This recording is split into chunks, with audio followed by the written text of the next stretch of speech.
Welcome to This Explainer. Today, we're diving into something truly fascinating, the architecture of community. Think for a second about a pebble dropping into a perfectly calm pond.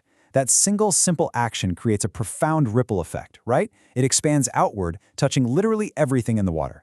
Well, today we're exploring how a group called Restoration Fellowship uses a very similar, highly intentional ripple effect as their overarching strategy for corporate spiritual growth. We're going to map out exactly how they structure their time together. We'll look at everything from their largest weekly gatherings all the way down to their smallest daily digital interactions, just to see how they build such a cohesive, connected community. Okay, let's dive into this. Here is a brief roadmap of the macro to micro rhythms we're about to explore. We'll start with the philosophy of fellowship. Move to Sunday, the weekly foundation, look at monthly rhythms of connection, zoom in on daily habits for growth, and wrap up with the symbiosis of community. Section 1. The philosophy of fellowship. You know, before you build a house, you absolutely need a blueprint. And for this community, the foundational thesis isn't about passive attendance. It's an active, shared trajectory where they grow together in a relationship with the Lord and with one another, all to be equipped for service according to their individual callings. Just listen to this quote. Individual growth is enhanced as we grow together. Individual growth enhances the culture of the corporate. I absolutely love that. It perfectly captures the heart of their strategy and sets the intellectual stakes right away. It pushes back completely against the idea that spiritual growth is just a solo endeavor. You actually become a stronger individual through the group, and in turn, your personal strength elevates the entire corporate culture.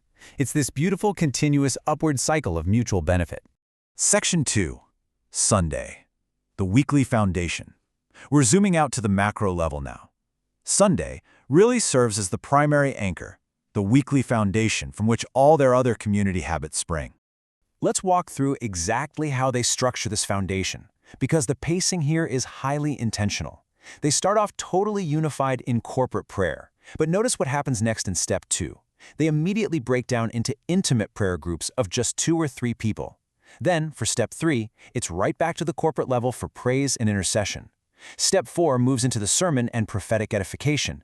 And finally, step 5 brings it all to a close in an informal space for food and coffee. It's a deliberate structural heartbeat.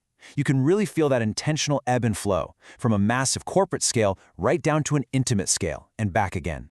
Now, what's really interesting about this is how they deliberately bridge the gap between the formal sermon and that informal coffee hour.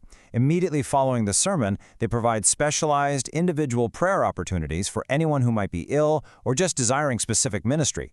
They don't just abruptly end the formal worship and yell, "Okay, go get coffee." No way. They bridge that gap with targeted, individualized care, ensuring that personal needs absolutely aren't lost in the transition to the social hour. Moving right along to Section 3. Monthly rhythms of connection. If Sunday is the foundation, these monthly gatherings are the deliberate corporate refreshers designed to inject some serious new energy and focus into the community bloodstream. They rely on 2 main monthly pillars, and the contrast between them is super fascinating. On one side, you have acoustic worship. This is a designated time focused purely on strengthening corporate praise through simple, stripped-down acoustic music. It's incredibly singular in its focus. But then contrast that with table fellowship.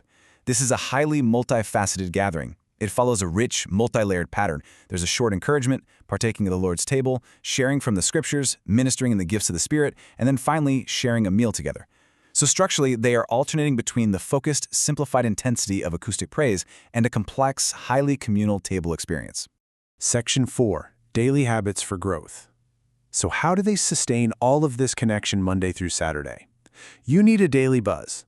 Let's look at how they engineer this cadence. It's all about peer-to-peer digital actions. They encourage daily Bible readings. But they don't stop there. They create venues, like a Friday chapel and a Sunday evening Zoom, just to share the insights gained from those readings. GroupMe texts? Those are used for immediate communication for individual prayer needs, real-time support. Daily emails? They keep specific prayer requests and reminders front and center.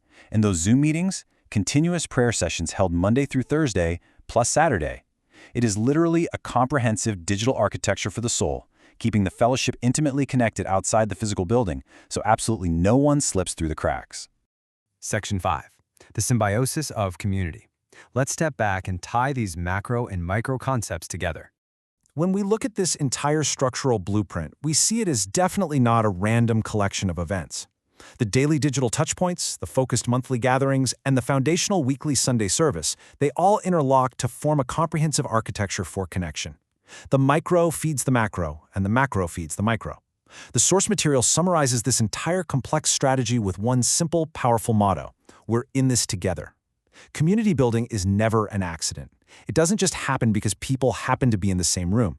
It is a highly intentional strategy deliberately constructed for mutual spiritual enhancement. And that leads me to a question I really want to leave you with today. As we've seen how meticulously Restoration Fellowship architects their community, does your individual growth enhance your corporate culture? And when you look at the groups you belong to, how structured and intentional are the rhythms in your own communities? It's definitely something to think about. Thank you so much for joining me for this explainer, and keep exploring.